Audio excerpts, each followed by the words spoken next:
Welcome to Extreme Voltage. My name is Dean Melkonian, and we are doing the Draft Edition 2023 Los Angeles Chargers Draft Edition. That's it, 3 days in the book. We're going to talk about all our 7 draft picks. What a great weekend of the NFL Draft. Hey, it was pretty exciting seeing all these teams coming up, but we're going to concentrate on one, and that's going to be your Los Angeles Chargers. Let's start it up with your first-round draft pick, Quentin Johnston. Okay, so getting into this draft, there was a few areas of needs that were integral. Wide receiver was on the burner all throughout the offseason. We were listening to it. We needed that speed threat that we didn't have last year with all the injuries that was forced upon us last year. Many misses with Mike Williams, especially Keenan Allen, missing pretty much the whole season, quite honestly, with only a few games in between. Really affected Justin Herbert and his chance to go downfield. And the speed factor was literally absent without Jalen Guyton and his ACL that he suffered early on in the season. So that really pushed the depths of our receiving core. DeAndre Carter had to step in. He was really our kick return, punt return man, and he had to step up and take care of receiver duties almost as a number 1, number 2 with Josh Palmer. So it really stretched our receivers thin. You saw it. That affected the downfield play, the downfield threat that Justin Herbert can really attack you with and destroy you with, that we saw so much in the 2021 season, really was absent in 2022 based on those injuries and the fact that our offensive coordinator had some limited issues on that aspect of it. So that was concerning, and that was needed to be addressed. Now, that was the decision-making of Tom Telesco. What do we do on that end, right? Do we go after a speed threat and get somebody like a Zay Flowers coming in? Also, another speedster like Jalen Hyatt. They had a choice of possibly Jackson Smith and Jigba, and of course Quentin Johnston. These are some of the players that I'm sure as receivers the Chargers were looking at for that first round. Of course, Njigba got taken just one pick earlier from the Seattle Seahawks. Honestly, that was my guy. I thought that really had the quality of the receiving threat. I thought that would be my number 1 choice within Njigba, just with the proficiencies he's had throughout his career. I know he had that major injury last year with a hamstring that kept him out pretty much the season, but I thought his caliber was really strong. But I really do like who the Chargers selected in Quentin Johnston. I think with his height and his skill set, I think it really brings a strong caliber of a receiver. It really reminds me of Mike Williams. Girth-wise, not as big, obviously. Doesn't have that prowess on girth or the size, but yeah, his total size, his length, I should say, at 6'3", and his route running ability. You know, I love Mike Williams coming out, but he was a little limited initially with a lot of the jump balls and kind of a certain types of routes that they would limit him to. And I think they've really expanded, and I think you'll see a lot more expansion with Mike Williams on the route portion of it because he's such a great receiver. I think Quentin Johnston can provide that as well, and I think he really has an extra speed factor to him as well that I think people can take advantage of. The Chargers, I should say, can take really good advantage of. He plays much smaller, and that's not a negative knock at all. Even though he's 6'3" and he's got to use size, he runs like a much smaller receiver, like those Zay Flowers or a Jalen Hyatt we were talking to earlier. Doesn't have that kind of explosive speed, but has that similar trait speed that can really hurt those DBs one-on-one. So I thought Quentin Johnston, I think he's going to be a really good threat for him. I think he's really going to be a great repertoire for Herbert, especially now you can play him outside as an X, right? You can have Mike Williams out, you can have Quentin Johnston out, and now you have Keenan Allen using the slot. And of course, Josh Palmer can come in and using the slot. So I think there's a lot more variety in that usage. Now you're kind of really expanding that receiver room. So great job with that one pick. You know, like all these draft selections, you know, it's great to, you know, we get excited with them and we have high anticipation with them, but we're just not going to know, right? We're just not going to know what it's all about until the pads come in, until training camp is on their way, and then we see them in live action, right? And the bullets start flying. We're not going to know until, you know, game 8, 10, 12 in the season and how this young kid is really affected and how he's playing and how impactful he is. But Quentin Johnston, you know, a solid receiver. I think they did a good job with that first pick. So One need out of the way, one stud out of the way. And again, there was a choice we made. There was Jordan Addison from USC that I know the Chargers were looking at as well, and they had met with him, and there was talks during the last few weeks that was kind of the way it was going to go. Quentin Johnston, obviously, very impactful college career, 3-year player. Just give you some ideas. 14 games played last year in 2022, 60 receptions, over 1,000 yards, 17.8 average with 6 touchdowns. Really good value on that. Again, in 2021, also had 6 touchdowns on 33 receptions for 634, and then just only playing in 8 games. So really, he's been a year and a half type starter. Quite honestly, he's played 8 games since his freshman year. Just as last year as a junior, really took it by the horns and really had a great statistical year for him with 6 total touchdowns. Our second round pick is USC's defensive end linebacker Tuli Tuipulotu. And this gentleman's 6'3", 266, arm length of 32.25 inch. And this kid's a stud. This kid is a stud. He's a junior coming out of USC, and he is a playmaker on the outside. Now, there was a little bit of question about how do you play this guy. Is more of a tweener? Does he play inside? Does he play outside? How is he going to fit best? Look, he's going to be your guy coming off and taking that third defensive end spot. He is a rotational piece for Joey Bosa and for Khalil Mack. He's the guy coming in. He's the guy creating the havoc inside. Third down and plus, down and yardage situation, that's the guy you want to bring in. You take one of the big defensive tackles out, you bring him in. Now you got 3 pass rushers coming in with Bosa and Mack and Tui. So this is going to be good. How fast can he get into the NFL game? Once again, these are the questions we ask all the time. How fast can he transition over? Hopefully he'll do it quickly. He played 31 games last year as a redshirt junior, and he had 46 total tackles in those games, 22 for loss. That's awesome. The TFLs are amazing. 22 for loss, 13 and a half sacks.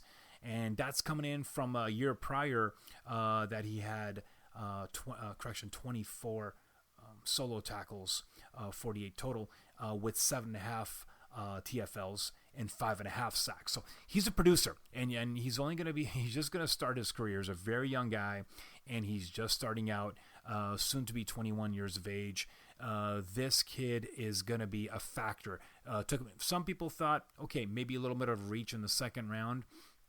Not necessarily. The Chargers needed an edge. All they have is Chris Rumph right now. They don't have those edge weapons. So, yeah, maybe a round early in some aspects. Quite honestly, who cares? You get the guy you need. A lot of defensive ends or edges came off early in the second round. So it was something that the Chargers really have been focused on the last 2 years. Next year's total between Joey Bosa and Mack is going to be a really staggering amount of money going into those 2 players. You've got age issues to consider as well.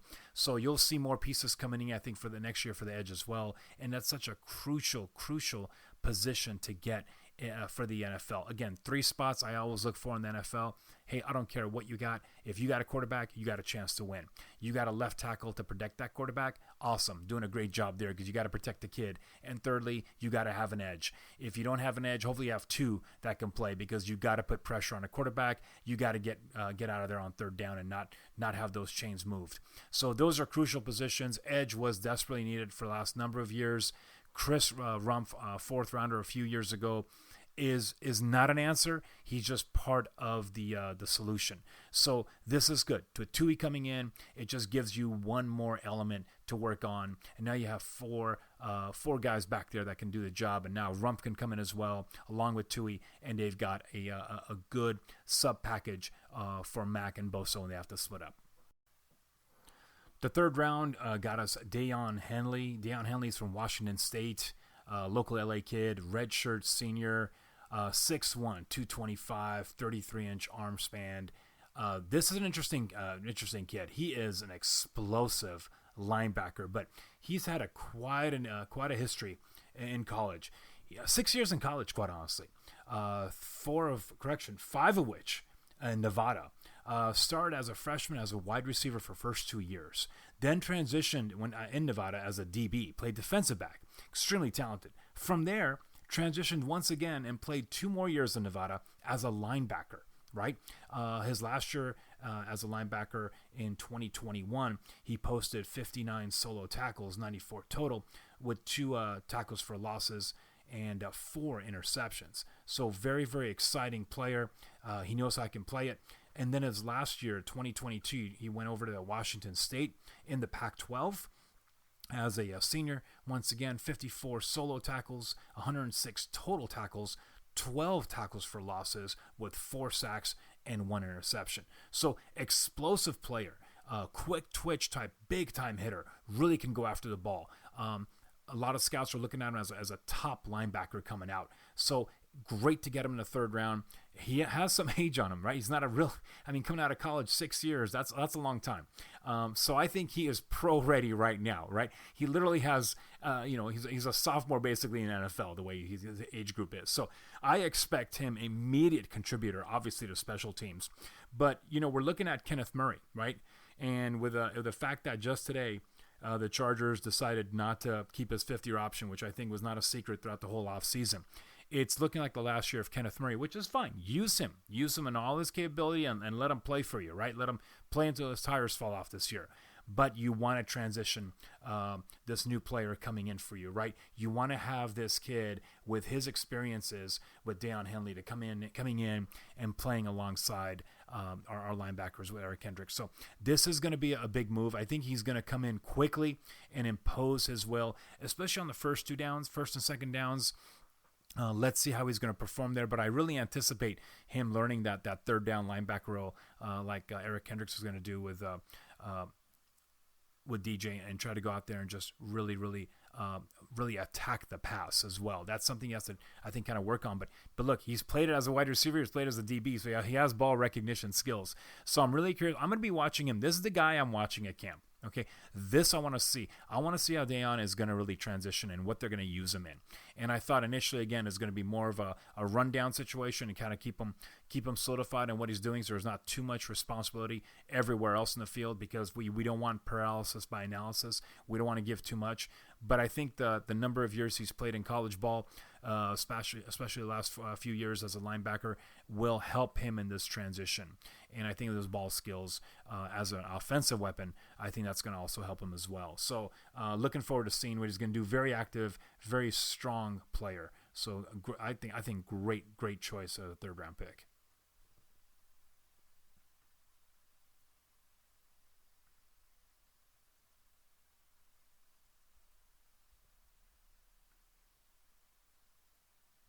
In the 4th round, Tom Telesco really went after a need, and I think this was a stretch for him, and I think it was. Hey, sometimes in the draft, you got to go after what you really need, not just the best player on the board, and not to take anything away, because I think Darius Davis is a great player, and I think that this is the time frame you could have got him somewhere between the 4th and 6th round. Could they have waited? Maybe, right? They could have waited, but they went after it. They got their punt returner, they got their kickoff returner, and they got another receiver in the room. So that was nice to see.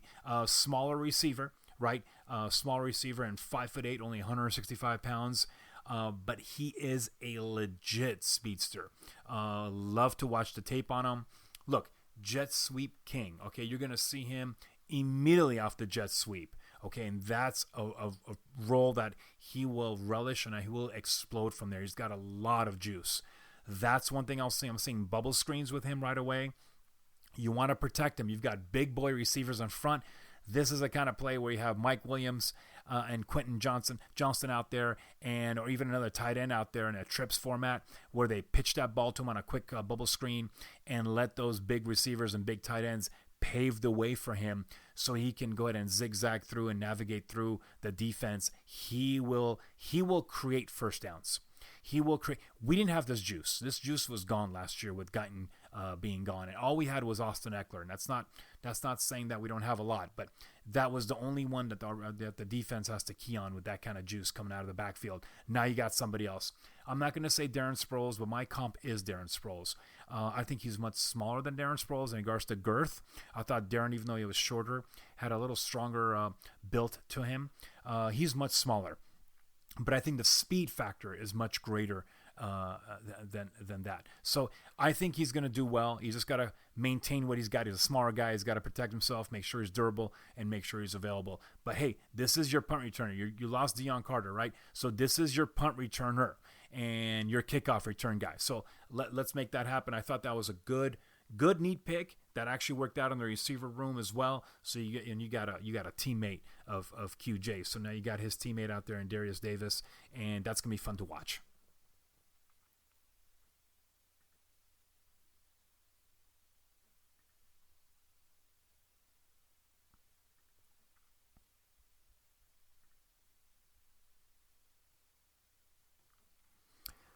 Moving on to the fifth round, this is where I was hoping we're going to get a running back coming in. Even though I love Isaiah Spiller, I think he's going to do really well this year. I really thought there was going to be another running back in play, and I really did think there was going to be a tight end in play. And that didn't happen in the fifth round. And quite honestly, this is where they started, the Chargers with Tom Telesco, started looking at depth and really working on the trenches on the offense and defense. And you'll see what I'm talking about here in a minute. In the fifth round, the Chargers did select Jordan McFadden out of Clemson. He's listed as a guard. I think the Chargers still look at him as a tackle/guard. So I love that. I think in the past you used to see Chargers pick these linemen that would be guard and center combos. They like to have utility in that capacity where your guards can actually play as centers as well if need be, which is smart. But I think now you're seeing last few years with Jamari Salyer we talked about recently.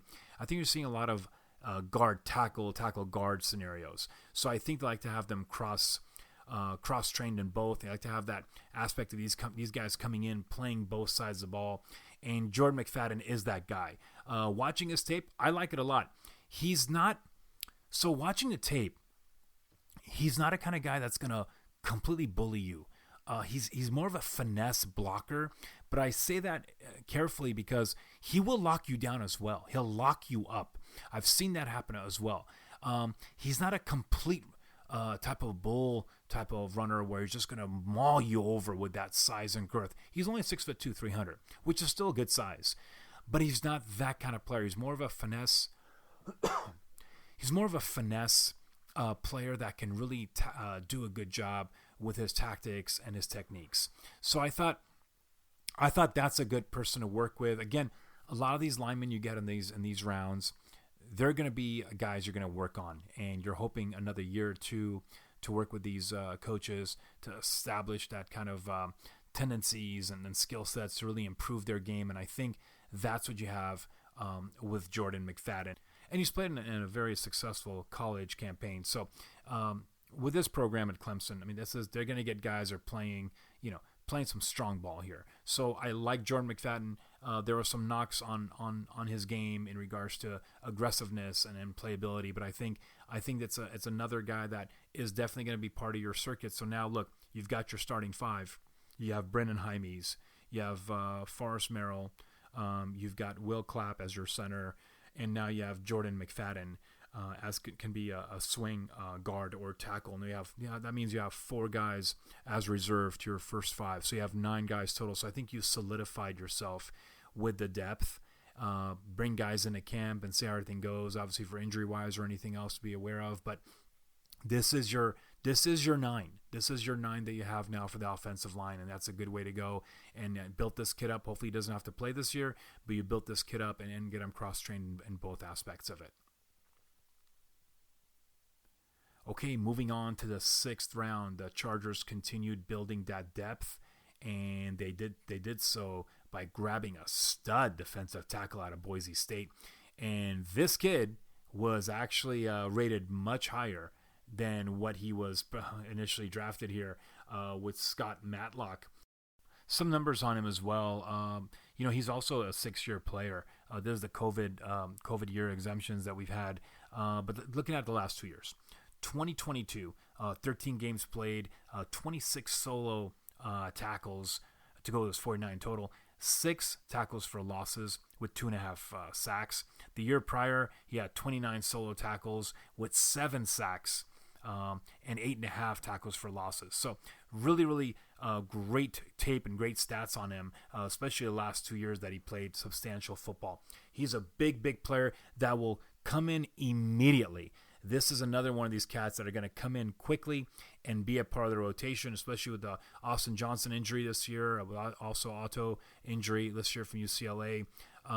Those guys are still rehabbing to get back in. He's going to jump in. He'll be part of that rotation day one as an inside three technique, right? He'll be there immediately, banging bodies with the big uglies. So that's going to be fun to watch. I think he'll be successful.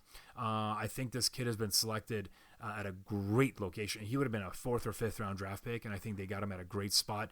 And again, another young man that can come in right away and provide that depth and potentially that rotational piece on the D-line, which we saw how crucial it was last year with so many injuries and so many problems on that D-line. This team has got to get better against the run. We talked about it. It's going to be something we'll sing every year. You've got to stop the run. And getting big bodies like this, building the depth pieces that you need, keeping guys fresh. Big guys need to be fresh. So the more D tackles you have in a rotational piece, the better it's going to be. And guess what, guys? You need young guys coming in. Those trenches, look, you're not sprinting, but there's a lot of physical play going on there. That takes a lot of excursion, especially during those hot temperatures out there. So crucial to have these tackles coming in and playing strong rotational minutes. So great choice in the 6th round. Really was excited with this pick. Okay, the 7th round was completely a surprise selection, but looking back, very smart if they use it the right way. In the 7th round, your Chargers selected Max Duggan from TCU. That's correct. We got both the receivers, and we have their quarterback. This is pretty crazy. I've never seen that before. They legitimately just took one quarter of that offense from TCU. I like this pick, and I'm not just liking it because of depth. I think if you're a smart coach and you have a vision, I think you use them right away. And just hear me out on this, guys. I know we have the best quarterback on the planet, arguably one of the best quarterbacks on the planet, okay? Top 5, right? I love Herbie. He's my guy. But guess what? You got Max Duggan right now. This kid runs a 4.5 40. He has a great arm, okay? Short yardage, 3rd and 1, 3rd and 2, 4th and 1, goal line. I'm not going to get Herbie beat up anymore. I'm going to take him out. I'm going to bring in Max. And he can throw that ball. He can run that ball. And he's going to do the dirty work for me. Yep, I'm going to hear it. Oh, no, you got to keep Herbie in all the time. He's got to be the guy. You know what, man? This is how you build a championship team, okay? You avoid the injuries, and you play with your best attributes. I've got a guy that can be a short yardage quarterback. Let's do it, right? Let's do it. This is the guy. Let's bring him in on short yardage. He can throw the ball, and he can run the ball. Let's get him active and let's get him involved. He'll be a part of the 45-man roster on Sundays, and he'll be active, and he'll actually go in and make those tough plays. Let's not get Herbie beat up. This kid can do it, and I'm excited about it. I think this is not just a depth piece. I think this is a legitimate offensive piece that you can utilize, right? So let's get this done. Let's get this done. I think these coaches can make this work. So pretty interesting piece with that 7th round selection with Max Duggan. So I'm excited about that. This was a fun draft. I think the Chargers really went after it with needs in mind. However, they weren't avoiding getting value as well. So that's always the key, right? Making sure you're getting the right guys. A little disappointing, I got to honestly tell you. I really did want another running back in here and a tight end. But I can't go against them in regard to get the punt return, kickoff return man, which they did from TCU, and also coming back and getting the offensive line and defensive line guys you need, especially that defensive lineman. I think that's a crucial piece, and you got to keep building those trenches. We've seen what happens without an O-line, and you cannot get your most prized possession, your most prized personnel, your franchise quarterback hurt. God forbid. So you need that protection. So I think we're going on the right track. Hey, we're not done. There's undrafted free agents coming up here in next few hours that these Chargers are going to be looking after and grabbing. There's going to be, there's a second wave of free agency coming hard after the draft. You know that. you never know. Ezekiel Elliott is still up for grabs up there. You never know if he follows his offensive coordinator in here and becomes that other piece that we're looking for a year or two. There's a lot to still look at between now and minicamp and, of course, training camp in July. But we're going to come back and give you some more in regards to our team construction. We'll talk about the offense and defense, how we're building this thing up. We'll get back to you. This has been an exciting draft for us. LA Chargers 2023 football. We appreciate you having us. Just a few words of acknowledgement. I want to thank NFL.com for our audio pieces, as well as Kevin McLeod for Strength of the Titans and the Ice Giants for his music. You can find him at filmmusic.io. My name is D. Melconian. Thank you for the man across the glass. That's me, Tyrell Mad Dog Wiggins. We will catch you next time. This is Extreme Voltage Bolt Up.